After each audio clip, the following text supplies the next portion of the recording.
It was at my father's funeral. He had a great life, but he died very young. And at his funeral, one of his oldest friends came up to me, and she gave me this book. I had never seen this book before. I didn't know what it was. So after the funeral, I took it home. I looked at it, and what I found was pictures of my father's early life I didn't even know existed. And while I was flipping through the pages, a small piece of paper fell out. I picked it up, and on it was a handwritten question. And the question was, if you were to create a human, what would you put them through to make them strong? And ever since then, that question stayed with me. Let me tell you about my father. He was born in Romania.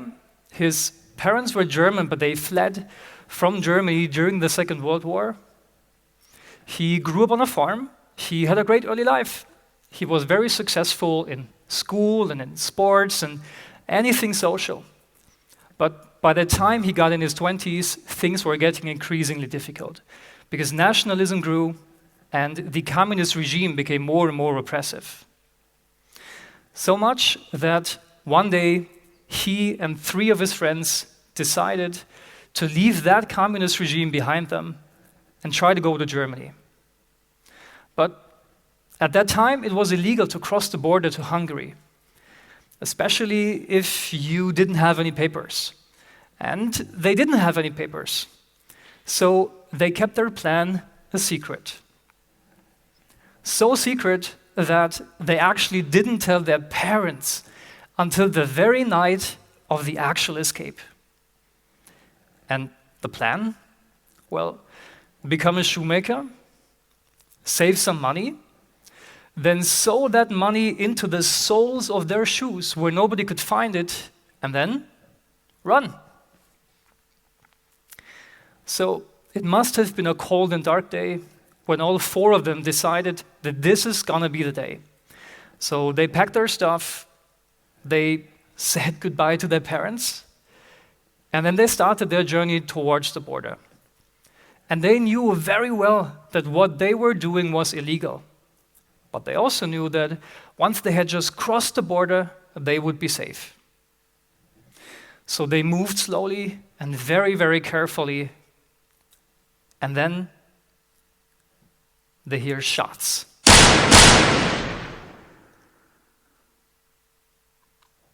Uncertainty. While many of us may not face the exact same situation, most of us know that feeling of uncertainty. And it doesn't feel very good, right? And what do we do as humans if we don't like something? Well, pretty simple. We just avoid it. We stay away from it. We stay in our comfort zone. And even in an authoritarian regime that gradually robs you of your freedom, you can find some sort of stability, some sort of comfort. And that zone, it feels good, right? It feels safe, it feels stable and secure. So why change? But the thing is, if we're not exposing ourselves to uncertain situations, so the comfort zone is actually a trap. Instead of making us stronger, it is making us more vulnerable. And I already see this behavior with my little daughter. You know, one night I was putting her to bed. It was very dark in the room, but outside the moonlight was shining very brightly. And the moonlight was shining through the window in such a way that it cast a shadow on the wall. And that shadow, it looked like a bad monster to her. And she got super scared. She was very terrified. And then she started to ask all these what-if questions, like, but Dad, what if this is a monster? But Dad, what if it's going to eat me? And I don't know about you, but I mean, I've seen some scary things, but look at that monster. It looks terrifying, right? And I also see this behavior in my everyday professional life. Customers, colleagues, friends who are in a situation where they feel uncertain. And they also start to ask their very own version of what-if questions, like, what if AI is going to take away my job? What if they don't like me? What if I don't get this budget for this and that important project? And then sometimes they even start to worry. And even worse, sometimes they really start to feel fear. And that fear is even rooted within our biology. Because we as humans, we are literally programmed not to die. You see, if you break it down, there is only 3 major drivers for us as humans. The first one is get food, then do not become food, and if there is some time left, then reproduce, but that's it. And that's why already from an early age on, we're told to look 3 times before we're crossing the road. That's why we're checking expiration dates on our food. At least we should do that. And that's also why some of us avoid elevators for whatever reason. That's because our brain constantly scans for danger. And then whenever there is an uncertain and unknown situation, it gives us fear because it wants us to stay away from that potential danger. And you know, in the past, when we were all cavemen facing some predators, well, this autopilot might have been helpful. But today, it's not as useful anymore. And again, what do we do if we don't like something? Well, we stay away from it. We stay in a comfort zone, which makes us more vulnerable, which leads to more what-if questions, which then causes more fear. So you see, it's very easy to get trapped in this vicious circle of uncertainty.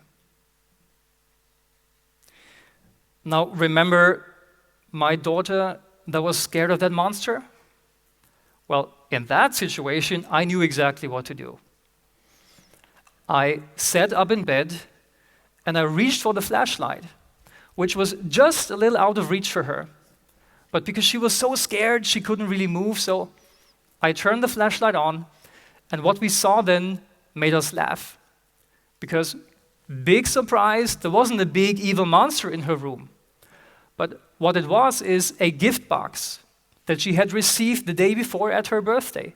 But the moonlight was shining through the window in such a way that it cast a shadow of this evil monster on the wall. So me, being an adult, that was an easy situation to solve. But how can I help her when I'm not there? And I really thought about this for some time, and I truly believe that the foundation of a strong human is built on resilience. But resilience is not just one thing. It is made up of many things. But if I had to break it down, I think there is 3 key principles that can help us live a more resilient life. And the first one is to create rituals. Now think of rituals as routines, daily routines, for example. And even some of the most accomplished humans in history understood that power of that principle. Take Benjamin Franklin, for example. He had a very deliberate daily routine, and he followed it so religiously that he even wrote about it in his very own book. And it included getting up early in the morning at 5 a.m., get some breakfast, read, prioritize the day, and then ask the same question every morning, which was, what good shall I do this day? Then 4 hours of deep work, 2 hours of lunchtime, again 4 hours of work, and then use the remaining 4 hours of the day to wind down the day, socialize, listen to music, dine, whatever he wants, and then at the end of the day, ask himself, what good have I done today? Creating rituals can be very simple. It can be as easy as creating a morning routine, an evening routine to wind down, a routine for sports, for health, for nutrition, for social gatherings, if you're socially anxious. But whatever it is, it can help provide some control when things out there get very chaotic. The second principle is to be relentless. You know, when I was a small kid, I played the piano a lot.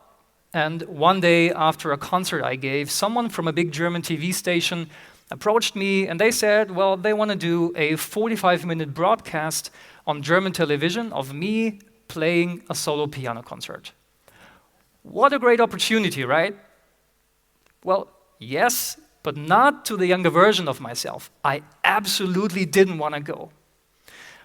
But somehow they convinced me, so I did it, and I practiced a lot, and then one day we arrived at this big recording studio. And I remember it very clearly. It was a big black room, and in the middle of the room there was this big, black, shiny, expensive grand piano with a lit candle on it, very romantic, and then also a piano chair. And I was well prepared, so I sat down in that chair, only then to realize that the entire setup was made for adults. But I was a small kid, so I must have been in first or second grade in elementary school, which means I was too short. My feet couldn't reach down to the pedals of that piano. And if you have ever played piano, you know that the bottom right sustained pedal is everything. Because without it, anything you play sounds a little bit boring. So a total disaster. And we could have just canceled it, packed up, and went home. But that's not what we did. What we did was, my father grabbed a brick, and then he laid down on the floor. And he knew all the songs I wanted to play by heart. So whenever I needed it, he took that brick, he pushed that pedal with his brick, and then released it again. And the cameraman just filmed me from my waist up so that nobody on German television would see my father laying down for 45 minutes on the floor with that brick in his hand, pushing and releasing that sustain pedal. And so that day I learned something, which is, if you say you're going to do something, you got to be relentless about it. Because yes, the conditions might not always be perfect, but you have to follow through. And the third principle is to reinvent yourself. You see, if you just zoom out enough, you will see that everything goes in waves. Things go up, things go down, they go sideways, but they go in waves.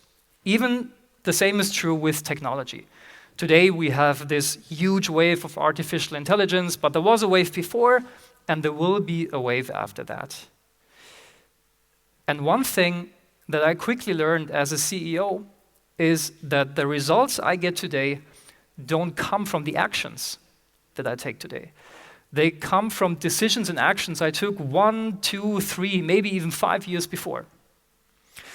So if somebody comes up to me this year and says, "Yeah, Chris, great job this year, well done," they're actually cheering at an outdated version of myself. So what we have to understand is that we need to have the foresight to take the right actions today, but then also have the patience to see the results maybe years later. And some of the most successful companies that have been there for decades, they understood this principle. Take Netflix, for example. They started renting out DVDs, then they transformed into this streaming portal, and today they create this original content that everybody loves. Or take Amazon.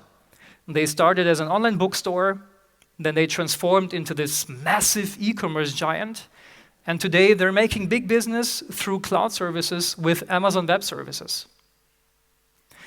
What they understood is that you have to become competitive with the future.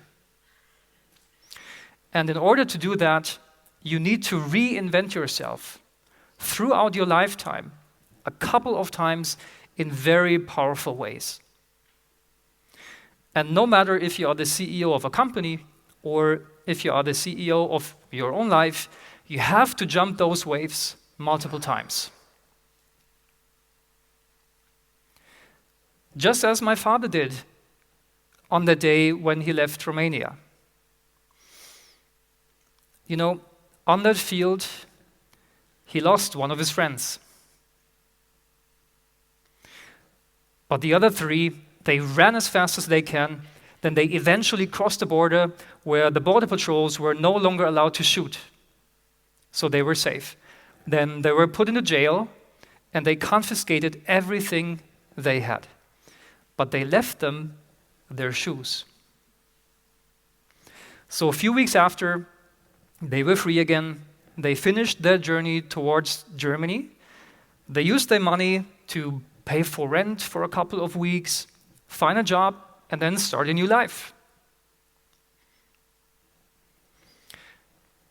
And while I was looking through the pages of that book, I noticed something. Because there are no pictures from that time before and after the actual escape. Which makes sense, right? Because these are the moments that are the most uncomfortable, the most uncertain. And these are not the type of moments you want to share with your family, friends, or today on social media. But instead, we take a note. So the next time, maybe think of that question. If you were to create a human, what would you put them through to make them strong? Because every day we get to choose if we stay in our comfort zone and not go anywhere, or if we shine a light on what is causing that fear, have the courage to get out of the comfort zone and then reinvent ourselves. So the choice is yours. What are you choosing?